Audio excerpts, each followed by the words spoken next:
the world is going to change in dramatic ways. Just think how much it's changed in the 54 years that we've had Berkshire. And some of those changes hurt us. They hurt us in textiles. They hurt us in shoes. They hurt us in the department store business. Hurt us in the trading stamp business. These were the founding businesses of this operation.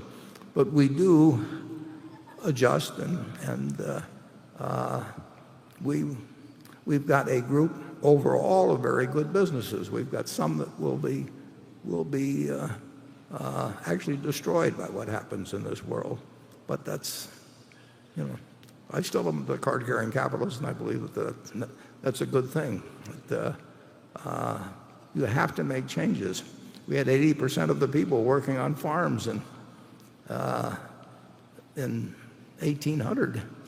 And if there hadn't been a lot of changes, and you needed 80% of the people in the country producing the food and cotton we needed, we would have a whole different society. So we welcome change, and we certainly want to have managers that can anticipate and adapt to it. But sometimes we'll be wrong, and those businesses will wither and die, and we better use the money someplace else. All right. Okay, station 8.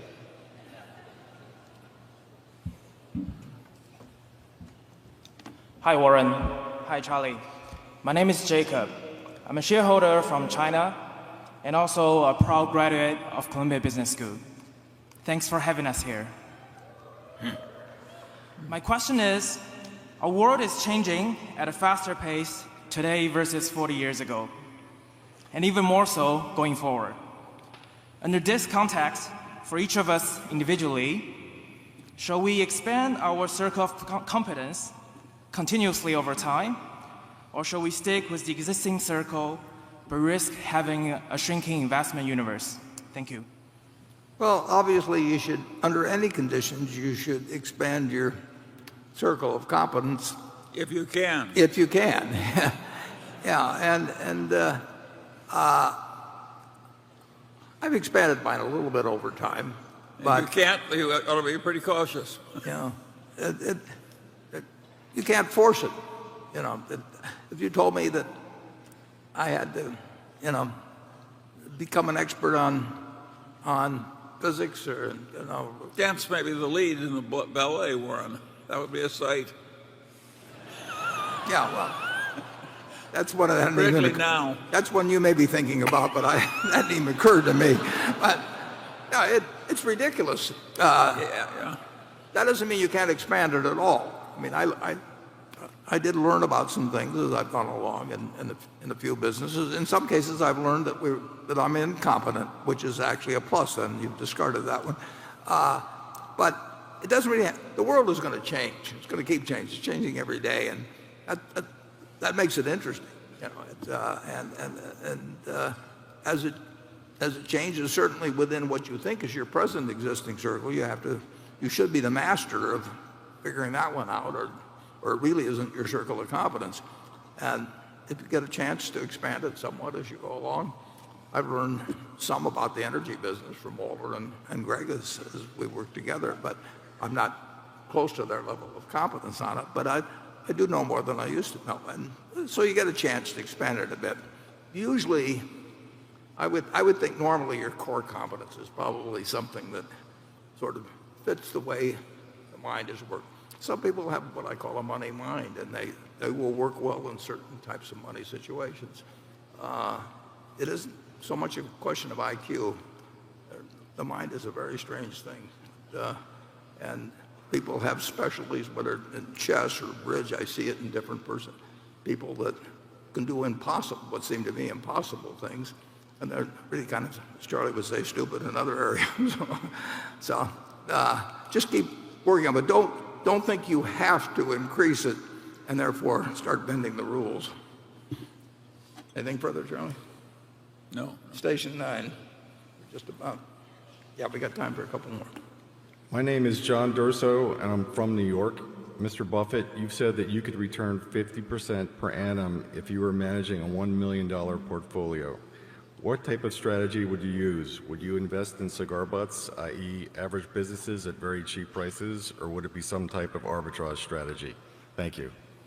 It might well be the arbitrage strategy, but in a very different, perhaps, way than customary arbitrage is thought of. But one way or another, I can assure you, if Charlie was working with $1 million or I was working with $1 million, we would find a way to make that with essentially no risk, not using a lot of leverage or anything of the sort.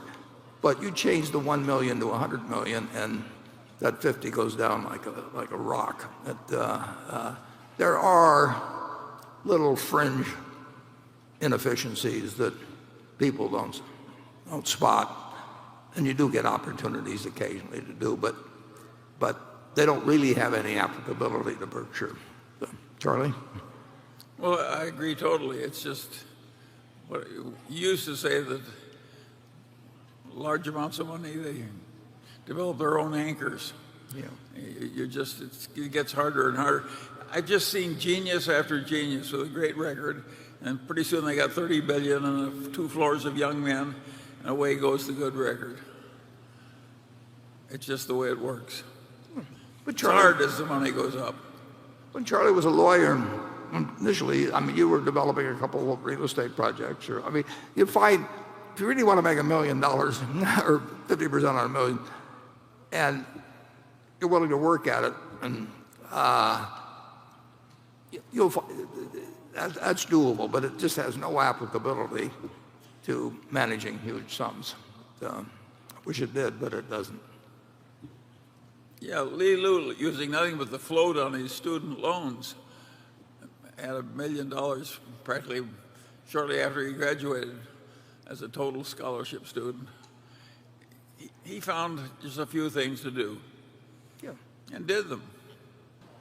Okay, we'll take one more, and then we'll break for lunch. Andrew. Thank you, Warren. Question on technology and the company's biggest holding now.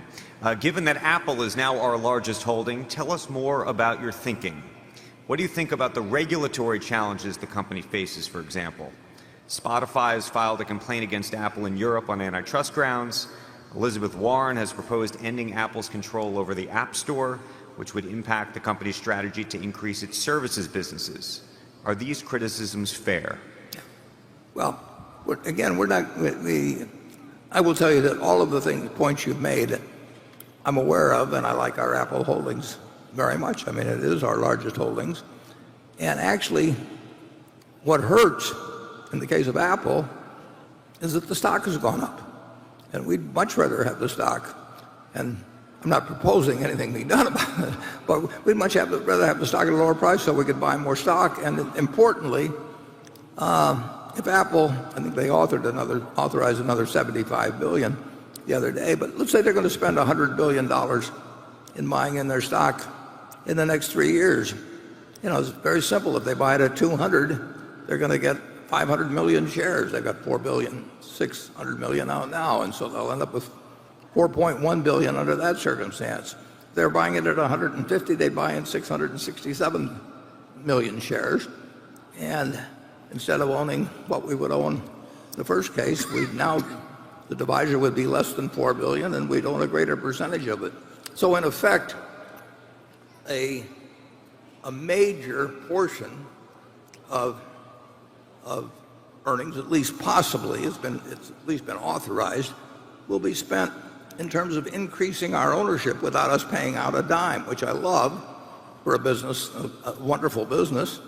And the recent development, when the stock has moved up substantially, actually hurts Berkshire over time. We'll still do, in my opinion, we'll do fine, but we're not going to get into, we're not going to dissect our expectations about Apple, for people who may be buying it against us tomorrow or something. So we don't give away investment advice on that for nothing. But we have all the things you've mentioned. Obviously, we know about. We know some. We've got a whole bunch of other variables that we crank into it, and we like the fact that it's our largest holding. Charlie? Well, in my family, the people who have Apple phones, it's the last thing they'll give up.